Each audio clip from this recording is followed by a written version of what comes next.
From WXII 12 News, this is breaking news. We start with breaking news this afternoon out of London. Several people injured after a stabbing on the London Bridge. Police are treating this as a terror-related incident. This is video of the scene. Take a look. Moments ago, officers say they shot and killed the suspect. This incident was reported just before 2 o'clock in London, and that's around 9 a.m. our time. No word on the condition of those injured right now. Police say this could be seen as you see police ushering people away from the northern end of the bridge, and they urge people to stay away from that area. We're going to keep following this for you throughout this afternoon. And happening now on this Black Friday Ready, Set, Shop. I want to good afternoon. I'm Meredith Stutz. Police and people officially are flocking in the Triad to score some deals. Meteorologist Dave Aiken joins us. Dave, looks to be a clear day for shopping. Yeah, it's not bad out there, Meredith. I'll tell you what, as we go into this afternoon, conditions should remain dry. We're off into the 50s right now across the region. We'll top off with a few more degrees. Should get on up into the mid-50s before the day is done. 53 Burlington and 51 in Winston-Salem. Wind speeds not bad out there, light to calm at the moment. And up in the mountains, temperatures are into the upper 40s to around 50 at Sparta and North Wilkesboro's at 50 degrees also. Cloud cover, we'll see a few clouds filter in and out from time to time with some of the sunshine mixing in as we go on into this afternoon. No rainfall on the radar except for maybe up around areas of West Virginia, but there is rain back out to the west into the Midwest, the Tennessee, western parts of Tennessee. We'll watch that as we go on into the day. But mixed skies as we go into this afternoon. Off and on showers and chilly as we get into Saturday, and the best chance for rain will be as we get on into later parts of Saturday. And then rain in here on Sunday, especially early in the day, on into mid-afternoon before we see some late day clearing on Sunday. We'll talk about that and have the first part of next week's forecast in it for you in just a little bit in the 7-day in just a little bit, Meredith. Thank you, Dave. Looking forward, Black Friday shoppers packed stores and parking lots in the Triad this morning. This is video from Hanes Mall in Winston-Salem. Maybe you see someone you know in there. We saw lots of people hurrying in and out of stores carrying bags and bags of gifts. JCPenney stayed open overnight so shoppers could score deals early on their list. The mall opened bright and early this morning at 6 a.m. and it'll stay open until 10 o'clock tonight. Analysts say Black Friday shopping is off to a very strong start. Officials with Deloitte LLP had teams in stores and malls over the past 24 hours. Jolene Kent reports it sure looks like it was a blockbuster Thanksgiving Day with even more to come. 3, 2, 1. As soon as Thanksgiving dinner was done, holiday shoppers kicked off Black Friday in a big way. We got 2 huge TVs. I got the Google Pixel 4 and some accessories for it. Consumers nationwide filling their carts both in stores and online in a race to get their holiday shopping done while the deals are still hot. Americans spending a record $4.4 billion online on Thanksgiving Day. Nearly half of those orders were purchased on smartphones. That's up 19% from last year. Among those headed to stores this weekend, more than 70% say they plan to shop today. Yet for many, Black Friday buying kicked off before the Thanksgiving turkey was served. This is the first time in my life I've ever gone shopping on Black Friday. At this Best Buy in New Mexico, shoppers lined up in the cold for an early opening. So was the wait worth it? Yeah. Consumers also lined up for deep discounts at stores like Macy's and Target, which opened their doors on Thanksgiving night.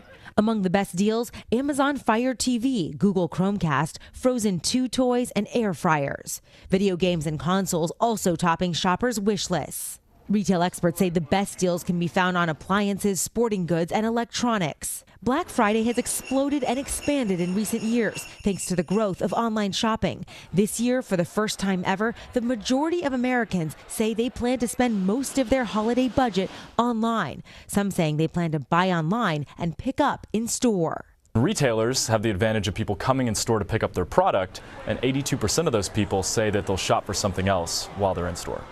There are 6 fewer shopping days between Thanksgiving and Christmas this year than last year, putting extra pressure on both stores and shoppers to make every day count. Retailers are clamoring for attention. What that means for shoppers is that there are going to be so many deals, so many promotions, so many incentives. So take advantage of those. That was Jolene Kent reporting. Now that most people are buying a majority of their gifts online, you'll find plenty of savings by just searching on your smartphone. In fact, Amazon and other online retailers launched their electronic, home, beauty, and fashion deals overnight. And if you'd rather not shop at the big box stores, this Saturday is the day to swing by your favorite local stores. Small Business Saturday is celebrating its 10th year, a big deal in our family as well. The national effort is aimed at encouraging people to shop small for everything, from unique gifts to local treats. And according to American Express, roughly 67 cents of every dollar spent at a small business stays in the local economy. The deals keep on coming today because Monday is Cyber Monday. Lots of stores will offer discounts on the Monday after Thanksgiving. And that's because that's when people head back to work and they often shop online while they're on the clock. But we won't tell any secrets here. Now, last year, Cyber Monday generated about $6 billion. And some of the most popular items for Cyber Monday this year include electronics, video games, toys, clothes, and books. And after you order, be sure to protect those packages. Package thefts rise this time of year when more people are online shopping. So here are some steps you can take to make sure you actually see and hold those new purchases. Police recommend delivering packages to your workplace so that someone can be there in person when they are delivered. You should also leave detailed instructions for delivery people. You can also install a doorbell camera to watch exactly when they're delivered. Happening now, the Salvation Army of Winston-Salem says it's concerned thieves might try to pose as bell ringers with stolen items. The organization says 6 red kettles, bells, and aprons went missing from several collection sites on Monday. Now, all of these kettles were empty and no money was taken.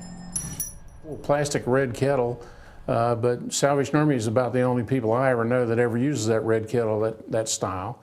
And so it's disconcerting, it's disappointing that somebody would do that. And I don't know if they did it for a joke or what, but if they're listening, we'd like them back.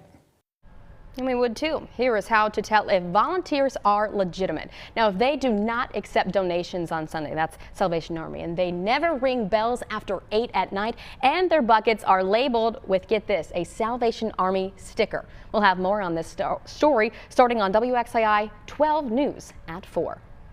A Charlotte doctor is accused of writing fake prescriptions for patients to share pills with his wife.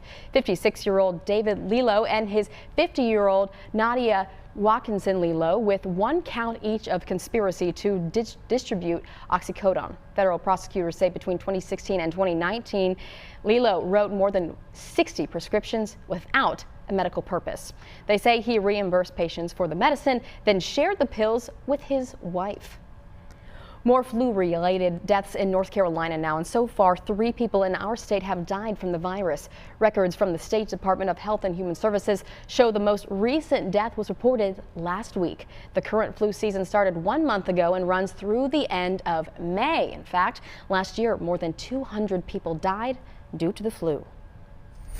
Happening now, a small plane crash in Ontario, Canada killed 7 people, including 3 children. Transportation authorities are on the scene today near Kingston. The wreckage of the plane was found in some woods there on Wednesday evening. Investigators say the aircraft was registered in the United States and had taken off from the Toronto area. A team of 4 investigators will comb the wreckage of the Piper PA-32, which appears to have hit the ground at, quote, a very steep angle. We're told windy weather may have been a factor. This afternoon, President Trump is back on U.S. soil, returning from a surprise trip to Afghanistan. Air Force One landed this morning in West Palm Beach, Florida. The president spent Thanksgiving serving dinner to our U.S. troops at Bagram Airfield. President Trump also held a meeting with the president of Afghanistan, where he announced the United States restarted talks with the Taliban. Taliban wants to make a deal, and we're meeting with them, and we're saying it has to be a ceasefire. It's the president's first visit to Afghanistan, where the U.S. is fighting America's longest war.